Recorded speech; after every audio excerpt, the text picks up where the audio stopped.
বলেন আল্লাহু ওয়ালিয়ুল্লাযীনা আমানু ইউখরিজুহুম মিনায-যুলুমাতি ইলান-নূর। আপনারা সবচেয়ে বড় বন্ধু হচ্ছেন আল্লাহ। আল্লাহ পাক বলেন আমি মুমিনদেরকে আলো সন্ধান দিব, অন্ধকারের মধ্যে থেকে টেনে বের করে আমি আলোর সন্ধান দিয়ে দিব। বলেন আল্লাহু আকবার। সেই আল্লাহ পাক বলেন ওয়া ইখওয়ানাকুম আউলিয়া ইন ইসতাহাব্বুল কুফরা আলাল ঈমানি ওয়া মান ইয়াতাওয়াল্লাহুম মিনকুম ফাউলাইকা হুমুয যালিমুন। বলেন আল্লাহু আকবার। আল্লাহ পাক বলেন বান্দারে আমার ইমানের চাইতে যদি তোমার কুফরি বেশি হয়ে যায় আর তোমার যদি সমাজতন্ত্রকে বেশি প্রাধান্য দাও, তোমাদের যদি সমাজতন্ত্রকে প্রাধান্য দাও, তুমি যদি ধর্মনিরপেক্ষতাবাদকে মত প্রাধান্য দাও, সবচাইতে পৃথিবীর যত মতবাদ আছে তুমি যদি সেগুলিকে প্রাধান্য দাও, তাহলে আল্লাহ পাক বলেন ইনস্তাহাব্বুল কুফরা আলাল ঈমান, তাহলে তোমার ঈমানটা কি হবে? ওয়া মাইয়াতাওয়াল্লাহুম মিনকুম ফাউলাইকা হুমুয যালিমুন। আল্লাহ পাক বলেন তাহলে তুমি জালিম।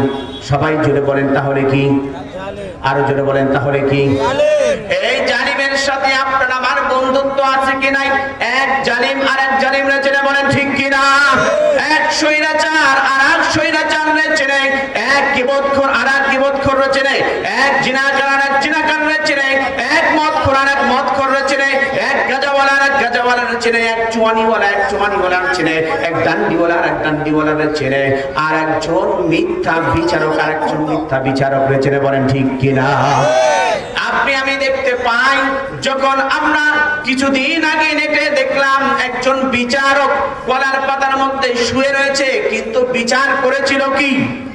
আপনি আমি বিচার করি, কিন্তু কোরআন দিয়ে যদি বিচার না করি, কোরআন দিয়ে যদি ফয়সালা না করি, তাহলে আল্লাহ পাক বলেন ও আমার উম্মতরা বান্দারা শোনো, আল্লাহর নবী সাল্লাল্লাহু আলাইহি ওয়াসাল্লাম বলেন ওয়া মাল্লাম ইয়াহকুম বিমা আনজালাল্লাহু ফাউলাইকা হুমুল কাফিরুন।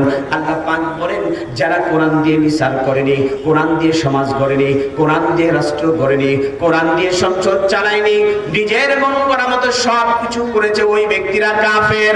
ঘোষণাকার সবাই বলেন ঘোষণাকার। আমার মন গড়া কথা, আমার বাবার আমার দাদার কোন